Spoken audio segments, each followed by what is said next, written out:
Good morning. Morning మ్యాగజైన్కి స్వాగతం. ప్రముఖ దినపత్రికలు వస్తున్న వార్తల వెనకాల జరుగుతున్న పరిణామాలు చూద్దాం.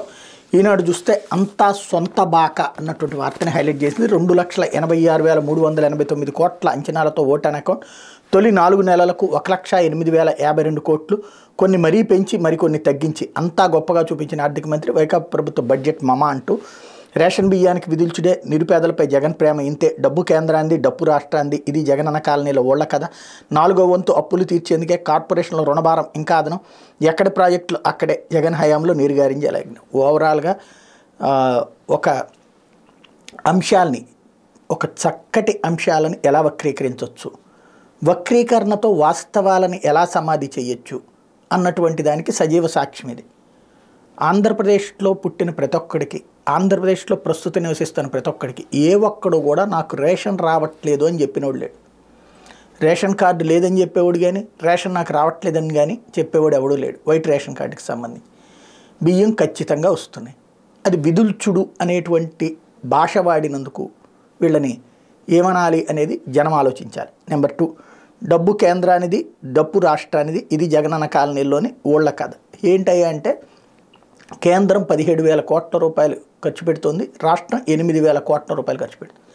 20 లక్షల ఇళ్ళు రాష్ట్ర ప్రభుత్వం ఖర్చు పెడుతుంది. 8,000 కోట్ల రూపాయలు ఇవ్వడం అంటే బిదిల్చినట్టు కనబడింది.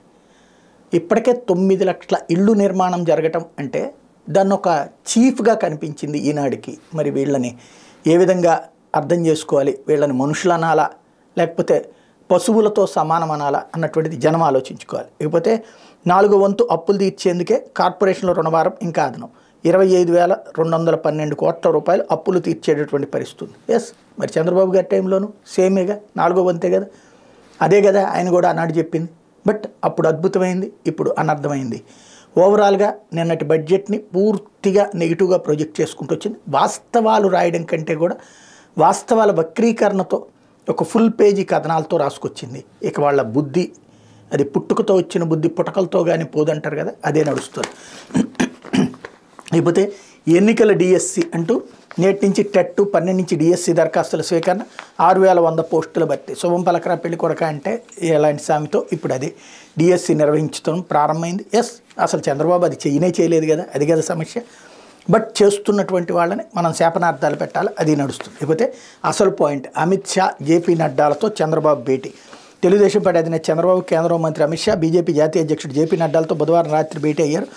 రాత్రి 11:25 గంటల సమయంలో అమిత్ షా నివాసానికి చంద్రబాబు వెళ్లారు. అక్కడే ముగ్గురు సమావేశమయ్యారు. ఎన్డీఏ భాగస్వామిగా ఉన్న జనసేన ఇప్పటికే తెలుగుదేశం పార్టీతో పొత్తు ప్రకటించి ఎన్నికల రంగంలో దిగుతున్న నేపథ్యంలో తెలుగుదేశం పార్టీని ఎన్డీఏ కూటమిలోకి ఆహ్వానించడానికి బీజేపీ పెద్దలు చంద్రబాబుతో సమావేశమైనట్టు భావిస్తున్నారు.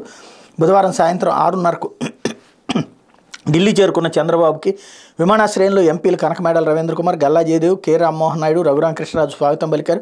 తర్వాత ఆయన హోటల్కి వెళ్ళి కొంతసేపు విశ్రాంతి తీసుకుని రాత్రి గల్లా ఇంటికి చేరుకున్నారు. అక్కడే పార్టీ ఎంపీలు ఇతరులతో ఇష్టాగోష్ఠిగా భేటీ అయ్యారు. బీజేపీ అధ్యక్షుడు జేపీ నడ్డా, హోంమంత్రి అమిత్ షాలతో రాత్రి 7:30 గంటలకు సమావేశం అవుతారన్న ప్రచారం జరిగింది. అయితే రాత్రి పొద్దుపోయే వరకు పార్లమెంట్ ఉభయ సభలు సాగడంతో వారిద్దరూ పార్లమెంట్లో ఉండిపోయారు. అనంతరం రాత్రి 11:25 గంటలకు భేటీ మొదలై 12:16కు ముగిసింది. బీజేపీ నాయకత్వం ఎన్డీఏ పూర్వ భాగస్వాములన్నింటినీ తిరిగి ఆహ్వానిస్తున్న నేపథ్యంలో తెలుగుదేశం పార్టీ అధినేత వారితో భేటీ కావడం ప్రాధాన్యం సంతరించుకుంది. ఇటీవల ఎన్డీఏ కూటమిలోకి వచ్చిన బీహార్ మాజీ సీఎం నితీష్ కుమార్ కూడా చంద్రబాబు కంటే కాస్త ముందు అమిత్ షా, జేపీ నడ్డాలతో భేటీ అయ్యారు. తర్వాత కమల్నాథులు చంద్రబాబుతో సమావేశమయ్యారు. ఇవి ప్రాథమిక చర్చలు కావచ్చని, ఇందులో పొత్తులపై ఇరు పార్టీలు పెద్దలు ప్రాథమిక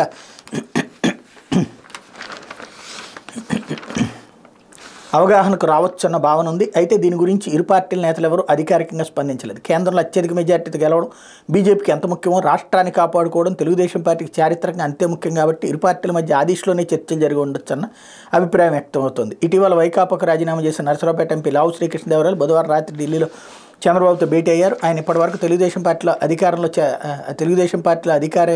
చేరకున్న ఇలా వచ్చి కలవడం ప్రాధాన్యం సంతరించుకుని తెలుగుదేశం పార్టీ ఎంపీలతో పాటు ఆయన కూడా చంద్రబాబుతో జరిగిన ఇష్టాగోష్ఠి చర్చల్లో పాల్గొన్నారన్నటువంటి వార్తని ఇక్కడ ప్రధానంగా హైలైట్ చేశారు. ఇకపోతే తెలంగాణలో మిరుమిట్లు, ఏపీలో కునికిపాట్లు అంటూ పొరుగు రాష్ట్రాలతో పోటీ పడక విద్యుత్ రంగంలో ఆంధ్రావని వెనకబాటు, వైకాపా సర్కారు కొరవడిన ముందస్తు వ్యూహం ఇలాగే కొనసాగితే రాష్ట్ర భవిష్యత్ అంధకారమే అంటే జగన్ సార్ బట్టలు నొక్కడమేమో కానీ రాష్ట్ర ప్రజలకు సంబంధించి కరెంటు కోతలు వచ్చేస్తాయి అన్నటువంటిది. ఇక్కడంతా అసలు కరెంట్ అంట లైట్ వేస్తే లైట్ వెలగట్లేదంట, ఫ్యాన్ వేస్తే ఫ్యాన్ అలగట్లేదంట. మరి పాపం మాకు ఇక్కడ ఈ లైట్ ఇప్పుడు నేను మీకు కనబడుతున్నా అంటే లైటే, మరి ఎప్పుడు ఆఫ్ అవుతుందో అర్థం కావట్లేదు. ఖచ్చితంగా మధ్యలో 5 నిమిషాలు 10 నిమిషాలు తేడాలు వస్తున్నాయి. తెలంగాణలో కూడా అట్లాగే ఉంది. కానీ ఇలాగే కేసీఆర్ అద్భుతం చేశాడని చెప్పారు. పాపం ఆయన 39కి వడగొట్టారు. జనాలు అక్కడ వాళ్ళకి తెలుసు. ఇక్కడ చీకట్లలోకి వెళ్ళిపోయింది, రాష్ట్ర నాశనం అయిపోయింది. ఇందాక చూశారు కదా, అమిత్ షా ఇదే రాష్ట్రాన్ని కాపాడుకోవడానికి పొత్తులు పెట్టుకోవాలని చంద్రబాబు అనుకున్నాడు. తనకు అదే లక్ష్యం అంట. ఇలాంటిది అంటే ఒక స్థాయికి దిగజారడంలో కూడా ఒక పతాక స్థాయికి చేరిపోయినటువంటి రోజుల్లో వార్తలు ఎలాగైనా రాయించడానికి సజీవమైనట్టు సాక్ష్యం. కాకపోతే ఆంధ్రప్రదేశ్ ప్రజల యొక్క అదృష్టం అలాగే ఉంది, దాన్ని ఎవరూ ఏం చేయలేనటువంటి పరిస్థితి. లేకపోతే ఎస్సీ ఉపవర్గీకరణ కేంద్రం మద్దతు, ఎంఆర్పిఎస్ వాళ్ళకి ఇది ఒక సంతోషకరమైనటువంటి వార్త అని చెప్పాలా. రాజ్యాంగంలో ఎస్సీ ఎస్టీ వర్గాలకు కల్పించిన రిజర్వేషన్లు ఉపవర్గీకరించాల్సిన ఆవశ్యకత ఉందని కేంద్ర ప్రభుత్వం అభిప్రాయపడింది. శతాబ్దాలుగా అణచివేతకు గురైన వర్గాలకు న్యాయం చేసేందుకే రాజ్యాంగంలో రిజర్వేషన్లు పొందుపరిచారని, దాని అసలు లక్ష్యం నెరవేరడానికి ఉపవర్గీకరణ ఒక సానుకూల చర్యను స్పష్టం చేసింది. ఎస్సీ ఎస్టీ కోటా రిజర్వేషన్లు ఉపవర్గీకరించే అధికారం రాష్ట్రాలకు లేదన్న 2004 నాటి సుప్రీంకోర్టు రాజ్యాంగ ధర్మాసనం తీర్పును సవాల్ చేసి దాఖలైన పిటిషన్ మీద 7 సభ్యులు విస్తృత ధర్మాసనం విచారణ చేపట్టిన విషయం తెలిసిందే. సీజే జస్టిస్ జీవై చంద్రచూడ్ నేతృత్వంలోని ధర్మాసనం ముందు 2వ రోజున బుధవారం కేంద్ర ప్రభుత్వం తరపున సొలిసిటర్ జనరల్ తుషార్ మెహతా వాదనలు వినిపించారు. ఎస్సీ ఎస్టీ కోటా రిజర్వేషన్ల ఉపవర్గీకరణ రాజ్యాంగ అధికారం 14 సమానత్వ హక్కును ఉల్లంఘించడమేనని చెన్నయ్య తీర్పు పేర్కొంది. అధికారం 341 ప్రకారం ప్రెసిడెన్షియల్ లిస్టులో చేర్చిన ఎస్సీ ఎస్టీ జాబితాల్లోని కులాల్లో మార్పులు చేర్పులు చేసే అధికారం పార్లమెంట్కి మాత్రం ఉందని ఆ తీర్పు స్పష్టం చేసింది. అయితే 2004 తీర్పులో లోపాలున్నాయని సొలిసిటర్ జనరల్ పేర్కొన్నారు. ఎస్సీ జాబితాలోని కులాల్లోనూ ఆర్థిక సామాజిక విద్యాపరమైన వ్యత్యాసాలు ఉన్నాయని తెలిపారు. వారిలోనూ బాగా వెనుకబడిన వారికి ప్రభుత్వ ఉద్యోగాలు విద్యాసంస్థలో ప్రవేశాలు దక్కేలా రిజర్వేషన్లను సహేతుకంగా పునఃపంపిణీ చేయాల్సిన ఆవశ్యకత ఉందని తుషార్ మెహతా వివరించారు. విస్తృత ధర్మాసనంలో justice BR Gavai, justice Vikramnath, justice Bela M Trivedi, justice Pankaj Mithal, justice Manoj Mishra, justice Satish Chandra Mishra సభ్యులుగా ఉన్నారు. సామాజిక ఆర్థిక విద్యాస్థాయిలను అనుసరించి ఎస్సీ ఎస్టీ వర్గాల్లోని అన్ని కులాలు ఏకస్థితిని కలిగి ఉన్నాయని భావించలేమని జస్టిస్ డివై చంద్రచూడ్ నేతృత్వం ధర్మాసనం అభిప్రాయపడింది. ఒక ప్రత్యేక ప్రయోజనం కోసం రాజ్యాంగంలో ఈ 2 వర్గాలు సజాతీయతను కలిగి ఉన్నాయని పేర్కొన్నారని, అన్నింటికీ దాన్ని వర్తింప చేయలేమని తెలిపింది. ఈ కోణంలో 2004 తీర్పులోని అంశాలను పరిశీలించాల్సి ఉందని ధర్మాసనం బుధవారం విచారణ సందర్భంగా పేర్కొంది. రాష్ట్రాల తరపున వాదించిన సీనియర్ న్యాయవాది కపిల్ సిబల్ కూడా అణచివేతకు గురైన ఎస్సీ ఎస్టీ కేటగిరీలోని కులాల మధ్య కూడా సమానత్వానికి కృషి జరగాల్సి ఉందని తెలిపారు.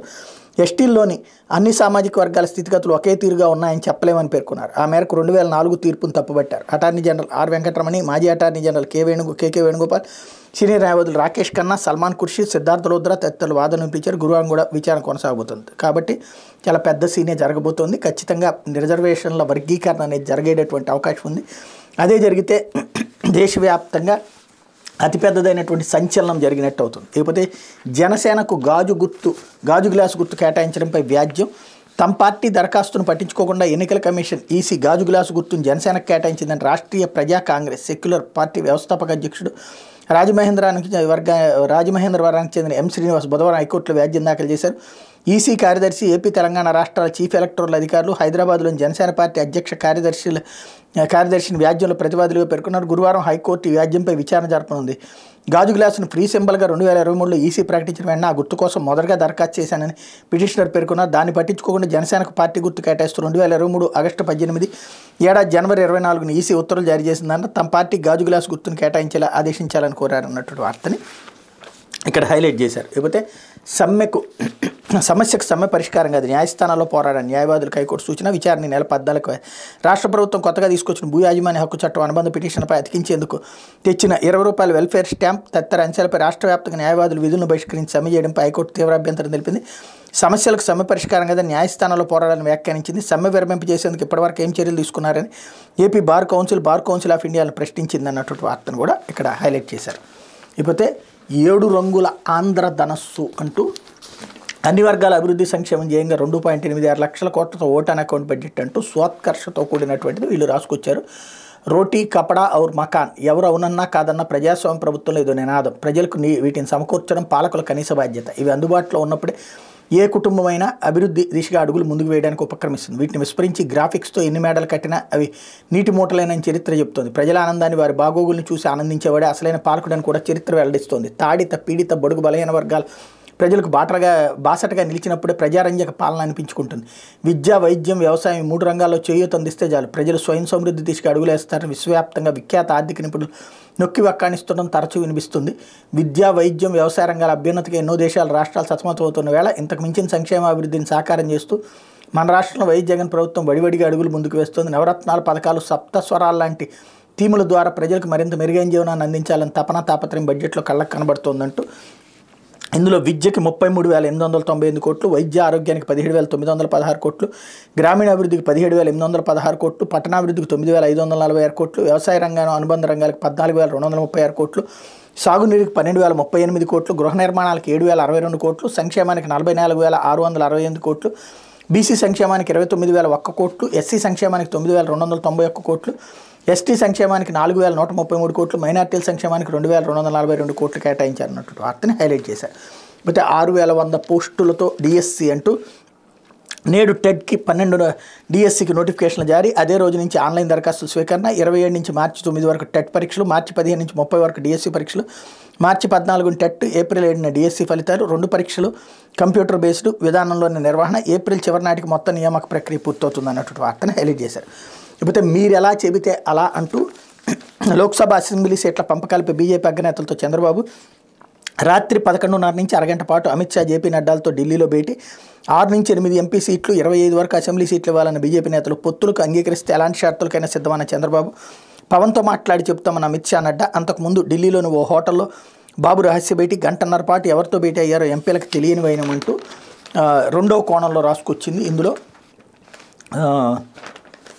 రాష్ట్రంలో సంక్షేమ అభివృద్ధి కార్యక్రమాలు సుపరిపాలన అందిస్తూ పూర్తి స్థాయిలో ప్రజాదరణ పొందిన సీఎం వైఎస్ జగన్మోహన్ రెడ్డి ఎదుర్కోవడానికి అంటూ వీళ్ళు సొంతగా రాసుకొచ్చేసరికి అదంతా స్వోత్కర్ష అక్కర్లేదు. కాకపోతే హోటల్లో రహస్య భేటీ అన్నటువంటిది కొంచెం డిఫరెంట్ పాయింట్. ఏదైతే ఢిల్లీ చేరుకున్న వెంటనే చంద్రబాబు నేరుగా పార్టీ ఎంపీ గల్లా జయదేవ్ నివాసానికి వెళ్ళారని అందరూ భావించారు. అయితే బాబు అక్కడికి కాకుండా లీ మెరిడియన్ హోటల్కి వెళ్ళారు. ఆయన వెంట ఉన్న ఎంపీలు కనకమేడల రవీంద్ర కుమార్, రఘురామకృష్ణరాజు, ఇతర నేతలు హోటల్ ల్యాబీల్లోనే ఉండిపోయారు. బాబు ఒక్కరే హోటల్లోకి వెళ్ళారు.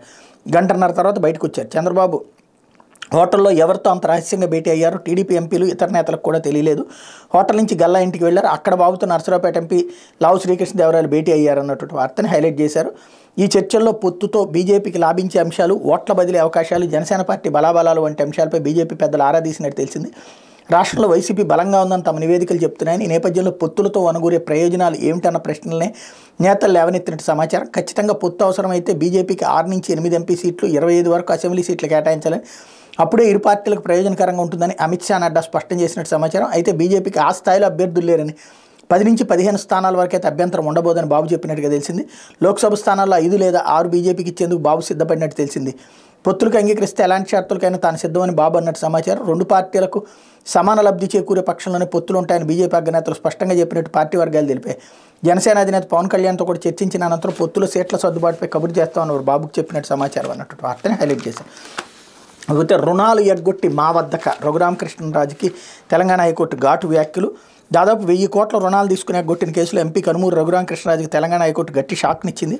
Rural electrification corporation limited REC తను ఉద్దేశపూర్వక రుణ ఎగవేతదారుగా ప్రకటించడానికి సవాల్ చేస్తూ హైకోర్టును ఆశ్రయించిన ఎంపీ రఘురామకృష్ణరాజును ఉద్దేశించి ఘాటు వ్యాఖ్యలు చేసింది. తమ విచక్షణాధికారాలను ఇలాంటి రుణ ఎగవేతదారుల కోసం వినియోగించడానికి సిద్ధంగా లేవని న్యాయస్థానం వ్యాఖ్యానించింది.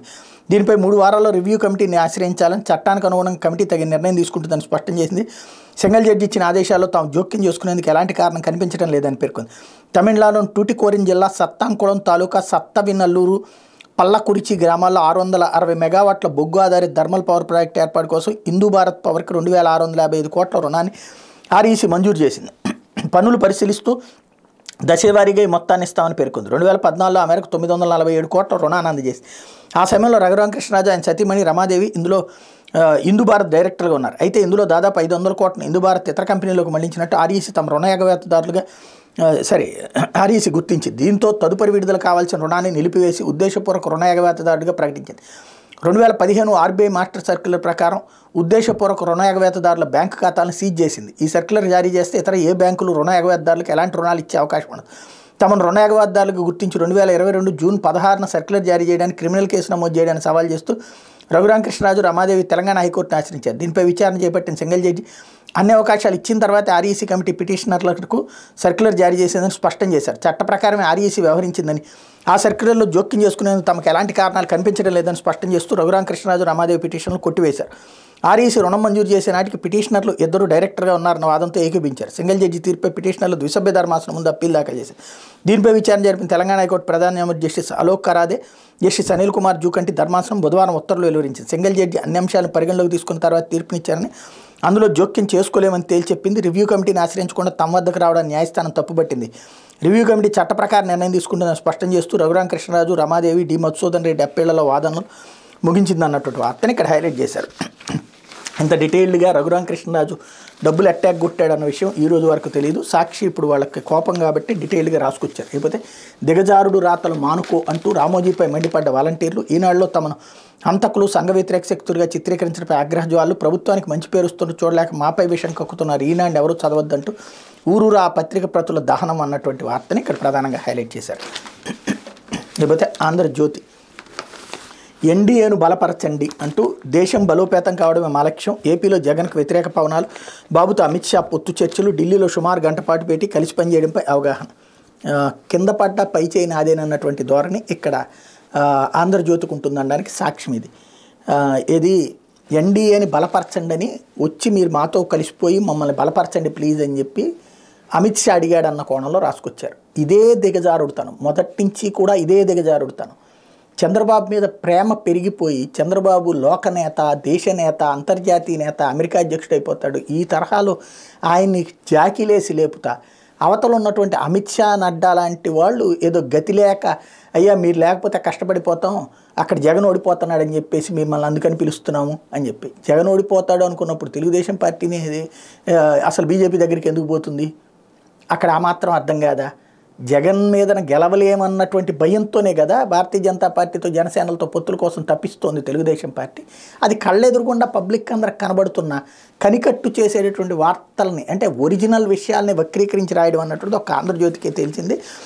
ఫేక్ బతుకులు అంటూ మళ్ళీ రెచ్చిపోయిన వైసీపీ పేటీఎం బ్యాచ్, మార్ఫింగ్ ఫోటోలు, లోగోలతో తప్పుడు వార్తలు సృష్టి, చంద్రబాబు ఢిల్లీలో అమిత్ షా కాళ్ళు మొక్కినట్టు ఫోటో, మెట్రో రైల్లో మోడీ ముందు నిల్చున్నట్టు మరో ఫోటో, బాబు ఢిల్లీలో అడుగు పెట్టకముందు విష ప్రచారం, భేటీ మొదలు కాకుండా పొత్తులు, సీట్లు ఖరారు, యోగా ఫోటోతో షా చిత్రాన్ని కలిపి మార్ఫింగ్, మోడీ ముందు నిల్చున్న ఫోటో కూడా మిక్సింగే, తప్పుడు వార్తలను ఖండించిన వేటు న్యూస్. చాలా కరెక్ట్ వార్త ఇది. నిన్న రాత్రే నేను 2 వీడియోలు కూడా చేశాను, ఈ తప్పుడు వార్తలు, ఫేక్ వార్తలు అన్నట్టు. కానీ ఇది ఫేక్ అని వాళ్ళందరికీ ఫేక్ బతుకులు వాళ్ళ సోషల్ మీడియా వాళ్ళది అని రాస్తున్నటువంటి జ్యోతి అసలు వార్తనే ఫేక్గా రాసిందే. వాళ్ళు సోషల్ మీడియాలో ఫేక్ సృష్టిస్తుంటే ఇది పేపర్లోనే ఫేక్ బతుకిది.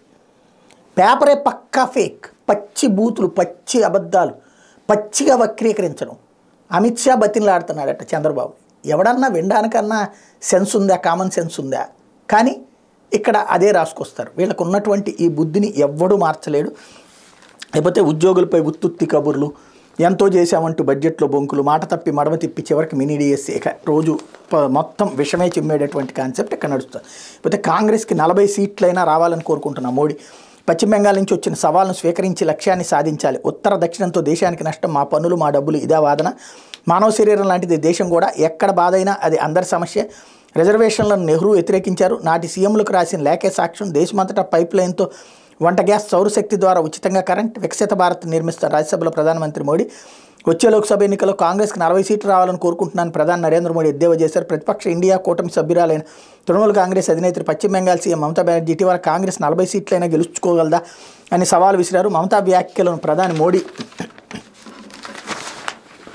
పరోక్షంగా ప్రస్తావిస్తూ 40 సీట్లను కూడా కాంగ్రెస్ దాటలేదని, పశ్చిమ బెంగాల్ నుంచి ఆ పార్టీకి సవాల్ వచ్చింది, మీరు 40 సీట్లను గెలుచుకోవాలని నేను ప్రార్థిస్తున్నానని మోడీ పేర్కొన్నారు. రాష్ట్రపతి ప్రసంగానికి ధన్యవాదాలు తెలిపే తీర్మానంపై జరిగిన చర్చకు ప్రధాని బుధవారం రాజ్యసభలో సమాధానం ఇచ్చారు. గంటన్నర పాటు సాగిన ఆయన ప్రసంగంలో ప్రతిపక్షాలపై, ముఖ్యంగా కాంగ్రెస్పై నిప్పులు చెరిగారు. దళితులు, బీసీలు, గిరిజనులకు ఆ పార్టీ వ్యతిరేకమని, అంబేద్కర్ లేకుంటే ఆయా వర్గాలకు రిజర్వేషన్ లభించి ఉండేది కాదని చెప్పారు. దేశ తొలి ప్రధాని నెహ్రూ ఆనాటి సీఎంలకు రాసిన ఒక లేఖను ఉదహరిస్తూ అన్ని రకాల రిజర్వేషన్లకు, ముఖ్యంగా ఉద్యోగాల్లో కోటాకు నెహ్రూ వ్యతిరేకమని ఈ లేఖ స్పష్టం చేస్తోందన్నారు. ప్రభుత్వ ఉద్యోగాల్లో రిజర్వేషన్ల వల్ల ప్రభుత్వ పనితీరు దెబ్బతింటోందని ఆ లేఖలో పేర్కొన్నారని చెప్పారు. ఓబీసీలకు కాంగ్రెస్ అన్నడూ పూర్తి రిజర్వేషన్ కల్పించలేదని, జనరల్ కేటగిరీలో పేదలకు ఆ పార్టీ అన్నడూ రిజర్వేషన్ ఇవ్వలేదని, భారతరత్నకు అంబేద్కర్ని అర్హుడిగా కాంగ్రెస్ భావించలేదని, తన కుటుంబానికి మాత్రం అత్యున్నత పురస్కారం ఇస్తూ వెళ్ళిందని ప్రధాని విమర్శించారు. అటువంటి పార్టీ నేడు తమకు పాఠాలు చెబుతుందని ఎద్దేవా చేశారు. కులగణనకు మోడీ ప్రభుత్వం అంగీకరించడం లేదన్న కాంగ్రెస్ విమర్శల నేపథ్యంలో మోడీ ఈ విధంగా ఎదురుదాడి చేశారు. అధికారం కోసం కాంగ్రెస్ పార్టీ ప్రజాస్వామ్యాన్ని బహిరంగంగా గొంతు పిసికి చంపిందని, ప్రజాస్వామ్యబద్ధంగా ఎన్నికైన డజన్కు పైగా ప్రభుత్వాలను రాత్రికి రాత్రి ఆ పార్టీ రద్దు చేసిందని దుయ్యబట్టారు. కాంగ్రెస్ నేత రాహుల్ గాంధీపై ప్రధాని పరోక్షంగా విమర్శలు గుప్పించారు. యువరాజును ఓ స్టార్టప్గా మలచాలన్నది కాంగ్రెస్ ప్రయత్నం, కానీ అసలు స్టార్టే కాదు, ఆయన్ని ఎత్తుకోలేము, ఓ లక్ష్యం వైపు ప్రయోగించను లేము. కాంగ్రెస్ ఆలోచన ధరకు కాలం చెల్లింది. అందుకని ఆ పార్టీ తన పనిని అవుట్సోర్స్ చేస్తుంది, ఇతరులకు అప్పగిస్తుంది. ఆ పార్టీ పతనం పట్ల మేమేం సంతోషంగా లేము, సానుభూతి తెలుపుతున్నాం. కాంగ్రెస్ తన విధానంపైన, తన నాయకుడిపైనే గ్యారంటీ లేదు, కానీ మోడీ గ్యారంటీలను ప్రశ్నిస్తుందని మోడీ ఆరోపించారు. కాంగ్రెస్ పార్టీ కర్ణాటక అధికారంలో ఉన్న ఆ పార్టీ ప్రభుత్వం ఉత్తరం దక్షిణం వంటి ప్రచారం చేయడం సరికాదని, దేశ భవిష్యత్తుకు నష్టం చేస్తుందన్నారు. రాజకీయ ప్రయోజనాల కోసం కొత్త వాదనలు తీసుకొస్తూ దేశాన్ని విభజించేలా మాటలు మాట్లాడడం చూస్తుంటే తనకు తీవ్రమైన బాధ కలుగుతుందన్నారు. హమారా ట్యాక్స్ హమారామని, మా పన్ను మా డబ్బు, ఒక రాష్ట్రమే ఈ విధంగా మాట్లాడటం ఏంటి? దేశానికి ఎంతకన్నా గౌరవమైంది ఏముంటుంది? ఒక జాతీయ రాజకీయ పార్టీ నుంచి ఈ విధమైన మాటలు వెలువడడం బాధాకరం. దేశం అంటే ఓ భూభాగం కాదు, అది మనిషి శరీరం. ఏ అవయం పనిచేయకపోయినా ఇబ్బంది తలెత్తుంది. దేశంలో ఏ ఒక్క ప్రాంతాన్ని అభివృద్ధి చేయకుండా వదిలేసిన దేశం అభివృద్ధి కాకుండా ఉండిపోతుందని మోడీ అన్నారు. కాంగ్రెస్ నేతృత్వంలోని యూపీఏ 10 ఏళ్ల పాలనలో దేశంలో విధానపరమైన పక్షపాతం నెలకొందని, మన ఆర్థిక వ్యవస్థ ప్రపంచంలోని అత్యంత బలహీనమైన 5 ఆర్థిక వ్యవస్థలు ఒకటిగా ఉన్నదని మోడీ చెప్పారు. కాంగ్రెస్ సుదీర్ఘ పాలన కారణంగా దేశాన్ని కమ్ముకున్న సమస్యలు నిర్మూలించడానికే తన 2 దఫాల పదవీకాలం సరిపోయిందని, ఇక మీద వికసిత భారత్ మీద పూర్తిగా దృష్టి పెడతామని చెప్పారు. వరుసగా 3వసారి అధికారంలోకి వస్తామని ధీమాని మోడీ పునరుద్ఘాటించారు. మా 3వ దఫా ప్రయత్నం మరెంతో దూరంలో లేదు, కొందరు దీన్ని మోడీ 3.0గా అభివర్ణిస్తున్నారని తెలిపారు. యావత్ దేశానికి పైప్ లైన్ ద్వారా వంట గ్యాస్ను సరఫరా చేసే వ్యవస్థ నిర్మిస్తాం, సౌరశక్తి ద్వారా ఉచితంగా కరెంటును అందజేస్తాం. భారత్ మరిన్ని స్టార్టప్లను చూస్తుంది, బుల్లెట్ ట్రైన్లు వస్తాయి, సెమీ కండక్టర్ రంగంలో భారత్ గొప్ప ప్రగతి సాధిస్తుందని చెప్పారు అన్నట్టు వార్తను ఇక్కడ ప్రధానంగా హైలైట్ చేశారు. పోతే 2027 నాటికి చైనాను మించి భారత్లో చమురు డిమాండ్, అంతర్జాతీయ ఇంధన సంస్థ నివేదిక. దేశం హరిత ఇంధనాలపైన ఎంతగా దృష్టి సారిస్తున్నా సమాంతరంగా శిలాజ ఇంధనాల డిమాండ్ కూడా పెరుగుతుంది అన్నటువంటి వార్తను కూడా ఇక్కడ హైలైట్ చేశారు. ఇది దినపత్రికలో వచ్చిన వార్తలు వెనకాల జరుగుతున్న పరిణామాలు.